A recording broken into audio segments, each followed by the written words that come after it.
Many years ago I watched Keanu Reeves as Neo in the movie The Matrix. Neo believes he's living a normal enough life as a computer programmer for a software company. In the evenings, he's a hacker. He lives alone, doesn't sleep much, and feels a profound emptiness in his life. It's something he can't put his finger on, until he's contacted by Trinity. "It's the question that drives us," she whispers in his ear.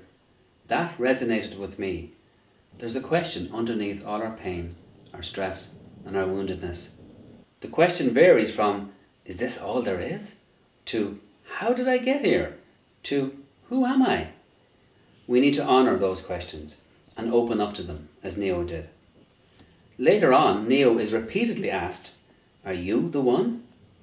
Some think he is, some aren't sure, and some doubt.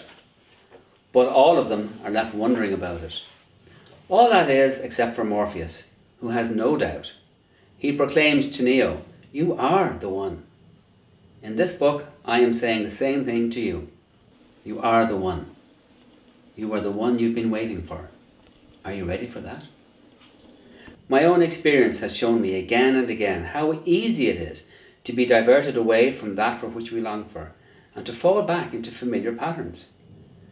When I got to the point where I knew that I was 100% free to choose my own way of being in the world, I met another barrier. The fear of being truly authentic, of being completely me. I knew that I was the one and that no person, no success or failure, in fact nothing at all, could take away from that truth. Then I realized that I was afraid of who I really was, without my personal story, without my beliefs, successes and failures, without my past. I struggled with that realization for a few months. It was a very strange time. Somehow, I was afraid of the real me. I was afraid of how powerful I could be. I was afraid of how creative I could be.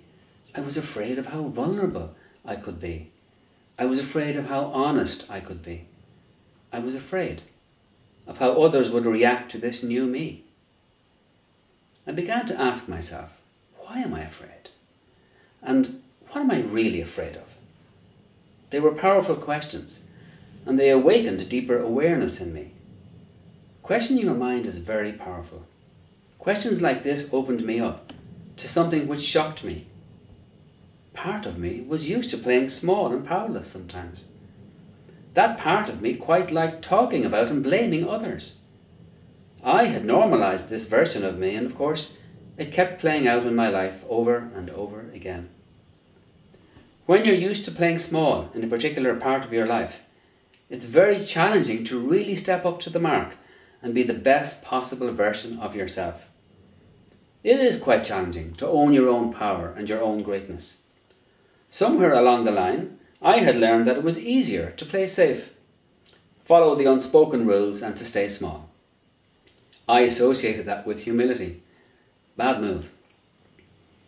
I eventually learned that everyone has the right to be whatever they choose to be, and that there was nothing humble about letting others shine while I grumbled about them, resented them, and bitched about them. That was my payoff. So it's really important to be honest with yourself. You may even be at the point where you're quite comfortable with the concept of being the best possible version of you, but it may still be just a concept. Have you really taken responsibility? Can you look back over your life and recognize all the times you abdicated your greatness or denied your intuition and still forgive yourself? Can you look inside and recognize that a smaller version of you wants to live on, pointing the finger at others through judgment, resentment, blame, or poor me energy? Can you recognize that an equally powerful part of you is crying out for you to take full responsibility for every choice you made in the past and for every choice you will make from this moment on? Can you see all of that and still be aware that it's the greater part of you that's seeing it all? Can you open up to the depth of your magnificence?